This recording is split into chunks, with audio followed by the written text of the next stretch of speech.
శ్రీకృష్ణ పరబ్రహ్మణే నమః. శ్రీ సద్గురు పరమాత్మనే నమః.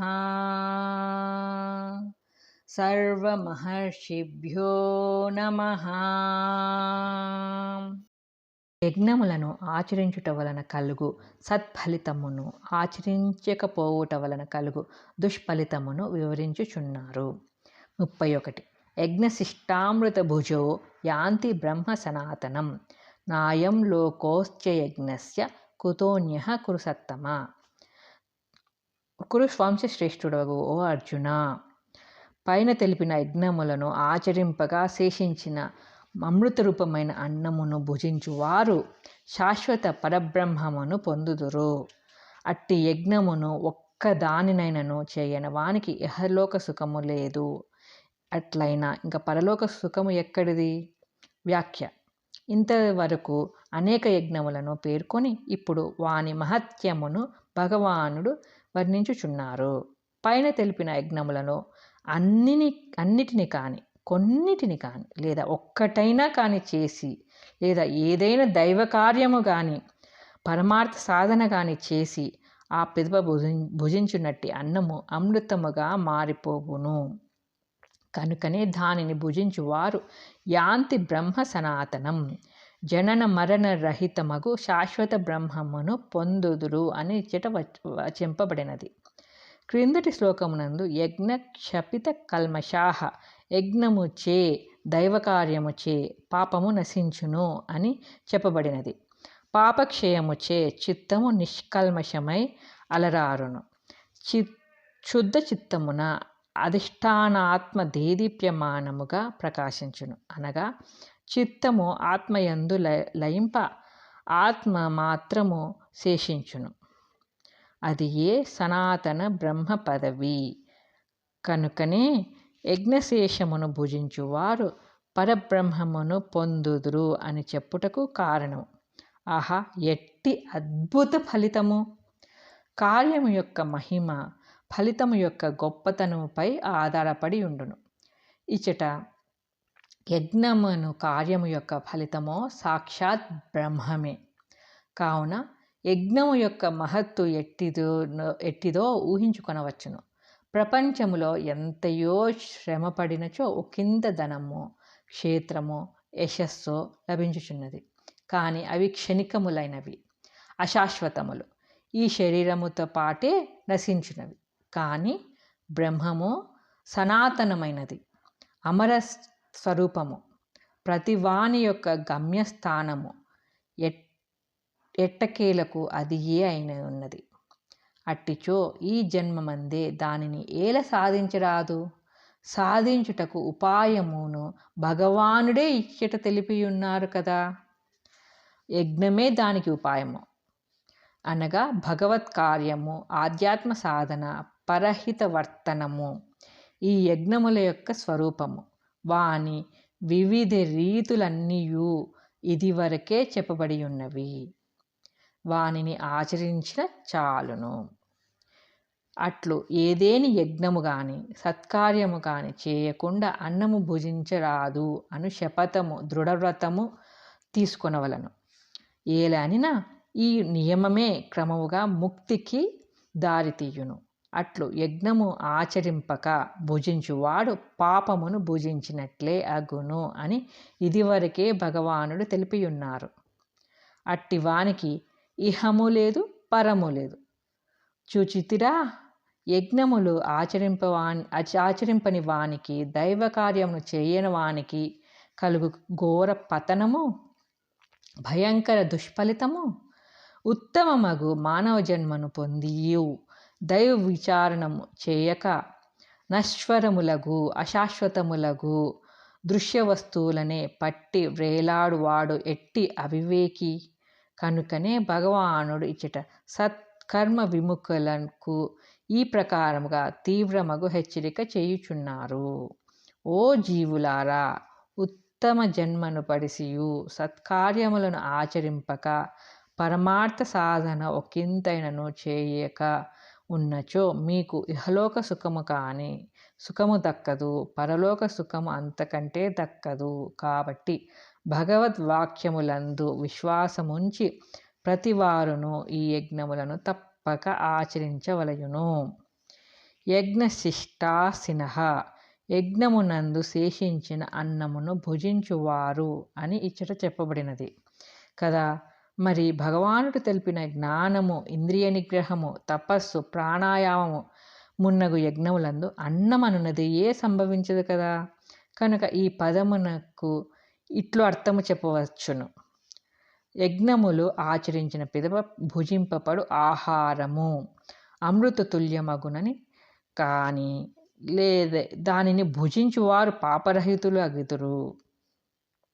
లేక యజ్ఞాచరణము వలన కలుగు అమృత తుల్యమగు మనశ్శాంతి, సాత్విక సుఖమును వీరు అనుభవించుదురు అని చెప్పవచ్చును.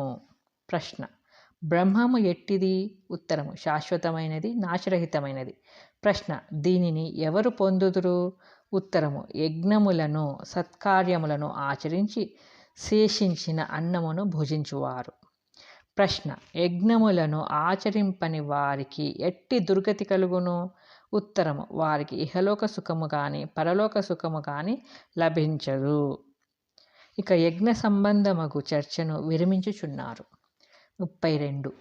ఏవం బహువిధా యజ్ఞా వితతా బ్రహ్మణో ముఖే కర్మజాన్ విద్ధి తాన్ సర్వానేవం జ్ఞాత్వా విమోక్ష్యసే. ఈ ప్రకారముగా అనేక విధములైన యజ్ఞములు వేదములందు సవిస్తరముగా తెలుపబడి ఉన్నవి. అవి అన్నియు కర్మల వలన పుట్టిన వానినిగా, కర్మమునకు సంబంధించిన వానినిగా నీవు తెలుసుకొనుము. అట్లా తెలుసుకొనుట వలన నీవు విముక్తుడవు కాగలవు. వ్యాఖ్య: పైన తెలుపబడిన యజ్ఞములే కాక ఇంకను ఎన్నియో యజ్ఞములు వేదమునందు విస్తారముగా చెప్పబడినవి అని ఇచ్చట పేర్కొనుచున్నారు. కావున ఈ కొన్నిటి చేతనే యజ్ఞముల వరస పూర్తి అయినదని ఎవరునూ తలంపరాదు. వేదము పరబ్రహ్మము నుండి కలిగినది అనుట వలన బ్రహ్మము యొక్క ముఖమని చెప్పబడినది. కర్మజాన్ మనోవాక్కాయముల యొక్క ఇంద్రియాదుల యొక్క ప్రయత్నాతిశయము వలననే ఈ యజ్ఞములు సంభవించుచున్నవి. ఇవి పురుష ప్రయత్నము వలననే సాధింపబడుచున్నవి. సోమరితనముచే కాదు, వట్టి మాటలచే కాదు. ఆధ్యాత్మ విద్య అనుభవైక వేద్యమగు శాస్త్రమే, ప్రాక్టికల్ సైన్స్. ఇది వాచా విద్య కాదు. కావున జనులు దానిని వారి వారి ఇంద్రియ మనోవాక్కాయముల ప్రయత్నాదులచే సాధించవలసి ఉన్నారు. యజ్ఞము కానీ మోక్షము కానీ అకస్మాత్తుగా లభించినవి కావు. అవి కర్మ వలననే స్వప్రయత్నము చేతనే సిద్ధించును అని భగవానుడు ఇచ్చట పేర్కొనుచున్నారు. ఈ రహస్యమును తెలుసుకొనినా నీవు విముక్తుడవు కాగలవు అని వాక్యము యొక్క భావము. ఈ రీతిగా దేహేంద్రియ మనంబుల వ్యాపారముల చేతనే, ప్రయత్నము చేతనే యజ్ఞములు సాధింపబడునవనియు, సోమరితనముచే ఊరిక నుండినచో కాదనియు ఎరింగినవాడు, తెలుసుకున్నవాడు తప్పక ప్రయత్నమునకు ఉపక్రమించి ఈ యజ్ఞాది కార్యములను నిర్వర్తించి తద్వారా సనాతన బ్రహ్మమును చేరగలడు అనియే అగును. ఇచ్చట కర్మజాన్ అను పదము యొక్క ప్రయోగముచే భగవానుడు సోమరితనముపై దెబ్బతీసెను, వాచా వేదాంతమును ఖండించెను. విమోక్షసే, మోక్షసే అని చెప్పక విమోక్షసే అని చెప్పుట వలన యజ్ఞ ఆచరణముచే లెస్సగా విముక్తుడు కాగలడు అని తెలిపినట్లయినది. ప్రశ్న: ఈ యజ్ఞములు అన్నియు ఎచ్చట తెలుపబడినవి? ఉత్తరము: వేదమునందు విస్తారముగా వర్ణింపబడి ఉన్నవి. ప్రశ్న: అవి దేనిచే సిద్ధించును? ఉత్తరము: దేహేంద్రియ మనంబుల వ్యాపారముచే, అంతియే కాని సోమరితనముచే కాదు. ప్రశ్న: ఈ సత్యము ఎరుంగుట వలన కలుగు ఫలితమేమి? ఉత్తరము: మనుజుడు ప్రయత్నపరుడై యజ్ఞములను సాధించి లెస్సగా విముక్తుడగును. ప్రశ్న: ఇంతవరకు పేర్కొనబడిన యజ్ఞములన్నీయు చేరి మొత్తము ఎన్ని? అవి ఏవి? ఉత్తరము: మొత్తము 12. అవి ఏవి అనగా 25వ శ్లోకమున దైవయజ్ఞము, బ్రహ్మయజ్ఞము, 26వ శ్లోకమున ఇంద్రియ సంయమ యజ్ఞము, శబ్దాది విషయ నిరోధ యజ్ఞము, 27వ శ్లోకమున మనోనిగ్రహ యజ్ఞము, 28వ శ్లోకమున ద్రవ్యయజ్ఞము, తపోయజ్ఞము, యోగయజ్ఞము, స్వాధ్యాయ యజ్ఞము, జ్ఞానయజ్ఞము, 29వ శ్లోకమున ప్రాణాయామ యజ్ఞము, 30వ శ్లోకమున ఆహార నియమ యజ్ఞము. ఈ యజ్ఞములన్నీయు జీవుని పాపములను పోగొట్టి చిత్తశుద్ధిని కలిగించి తద్వారా మోక్షమును పొందింపచేయును. కావున ముముక్షువులు అందరూ వీనిని చక్కగా ఆచరింపవలయునని భగవానుడు తెలియజేయుచున్నారు. యజ్ఞములన్నిటిలో ఏది శ్రేష్టమైనదో చెప్పుచున్నారు. 33. శ్రేయాన్ ద్రవ్యమయాద్ యజ్ఞాత్ జ్ఞానయజ్ఞః పరం తప సర్వం కర్మాఖిలం పార్థ జ్ఞానే పరిసమాప్యతే. ఓ అర్జున, ద్రవ్యము వలన సాధింపబడు యజ్ఞము కంటే జ్ఞానయజ్ఞము శ్రేష్టమైనది. ఏలనగా సమస్త కర్మయును నాశము కానిదగుచు ఫలసహితముగా జ్ఞానమునందే పర్యవసించుచున్నది, అంతర్భూతము అగుచున్నది. వ్యాఖ్య: జ్ఞానయజ్ఞమనగా తత్వ విచారణ, తత్వ పదార్థ శోధన, ఆత్మానాత్మ వివేకము, దృగ్దృశ్య వివేచనము, శ్రవణ మనన నిధిధ్యాసనములు, ఇంద్రియ మనోనిగ్రహము, వాసనాక్షయము మున్నగునవి. ద్రవ్య యజ్ఞములనగా ధన ధాన్య వస్తువులచే సాధింపబడు సత్కార్యములు. ద్రవ్య యజ్ఞముల కంటే జ్ఞానయజ్ఞము ఉత్కృష్టమైనదని ఇచ్చట చెప్పబడినది. తక్కిన అన్ని సాధనలను, అన్ని పరమార్థ కర్మములను తుట్టతుదకు ఈ జ్ఞానరూప లక్ష్యమునే పొందింపచేయును. వాని ఫలితములను జ్ఞానము యొక్క మహాఫలమగు బ్రహ్మానందమునందే ఇమిడియున్నవి. కాబట్టియే జ్ఞానయజ్ఞము సమస్త ఇతర యజ్ఞముల కంటే, ఇతర కర్మల కంటే సర్వశ్రేష్టమని వచింపబడినది. జ్ఞానమే అన్ని కర్మల యొక్క పరాకాష్ఠ. అయితే తక్కిన సాధనలు, కర్మాదులు వ్యర్థములు కావు. అవి జీవునకు చిత్తశుద్ధిని కలిగించి జ్ఞానప్రాప్తికి దోహదమును కలిగించును. కర్మ అంతయు జీవుని జ్ఞానము వద్దకు చేర్చి తదుపరి నది సముద్రమునందు లయించునట్లు జ్ఞానమందు లయించిపోవును. జ్ఞానే పరిసమాప్యతే అను వాక్యము యొక్క అర్థము ఇదియే. దీనిని బట్టి సముద్రమునందు నది అంతర్భూతమై ఉన్నట్లు జ్ఞానమందు సమస్త కర్మలు, సమస్త ఫలములు అంతర్భూతములై ఉండును, కానీ నశింపవని భావము. చేసిన సత్కర్మ ఎన్నటికిని వ్యర్థము కాదు. కనుకనే కర్మ అఖిలం సత్, నాశము కానిదగుచు నిశ్శేషముగా ఫలసహితముగా జ్ఞానమందు పర్యవసించుచున్నదని ఇచ్చట చెప్పబడినది. ప్రతివారును జ్ఞానమును పొందుటయను లక్ష్యము కలిగి తత్ప్రాప్తికై కర్మాదులను సహాయముగా చేసుకోవలను. ఏ సాధన అయినను, ఏ మార్గమైనను, ఏ సంప్రదాయమైనను కడకు జ్ఞానోదయమే చరమస్థితిగా కలిగియుండును. ఏదియో ఒక సమయమున ప్రతివారును అట్టి జ్ఞానమును పొందియే మోక్షమును పొందవలసి యుందురు. ఈ శ్లోకమందు కర్మ సాధనగను జ్ఞానము సాధ్యముగాను నిరూపింపబడినది. కర్మ జీవుని సౌధము వరకు జ్ఞాన సౌధము వరకు తీసుకొని పోయి అచట వదులును. అటు పిమ్మట జ్ఞానమే వానిని సౌధాగ్రమగు మోక్షస్థానమునకు చేర్చును.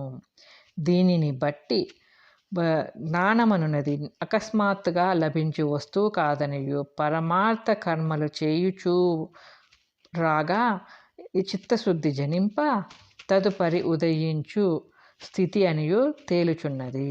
కావున సత్కర్మలు జీవునికి జీవునకు మోక్ష ప్రాప్తికై అత్యవసరములని స్పష్టమగుచున్నవి. నిరంతర దైవచింతనచే సత్కార్యములచే భగవదారాధనచే భగవంతుడు కరుణించి జీవునకు జ్ఞానమును ప్రసాదించును. దీనిచే అతడు ముక్తి నొందును. కాబట్టి జ్ఞానమును లక్ష్యముగా పెట్టుకొని తల్లక్షణ సాధనకై కర్మను ఆచరించుచూ రావలెను. ఒకవేళ సాధ్య వస్తువును పొందినను లోక సంగ్రహార్థము పెక్కురు మహాత్ములు కర్మను వదలక ఆచరించుచునే ఉందురు. ఈ శ్లోకమునందు జ్ఞానము యొక్క శ్రేష్టత్వము, కర్మ యొక్క ఆవశ్యకత రెండును ప్రతిపాదింపబడినవి. సర్వం అని పదము సమస్త కర్మలను, సాధనలను పైన తెలిపిన యజ్ఞములన్నిటినీ సూచించును. ప్రశ్న: యజ్ఞములన్నిటిలో ఏ యజ్ఞము శ్రేష్టమైనది? ఉత్తరము: జ్ఞానయజ్ఞము. ప్రశ్న: అయితే తక్కిన యజ్ఞములు, కర్మలు వ్యర్థములగునా? ఉత్తరము: కావు. అవి జ్ఞానోత్పాదనమును చేసి తుదకు జ్ఞానమందు లయించిపోవును. కర్మము జీవుని జ్ఞానము వరకు కొనిపోయి అచట వదులును. అటు నుండి జ్ఞానము మోక్షము వరకు జీవుని తీసుకొని పోయి అచట చేర్చి వేయుచును.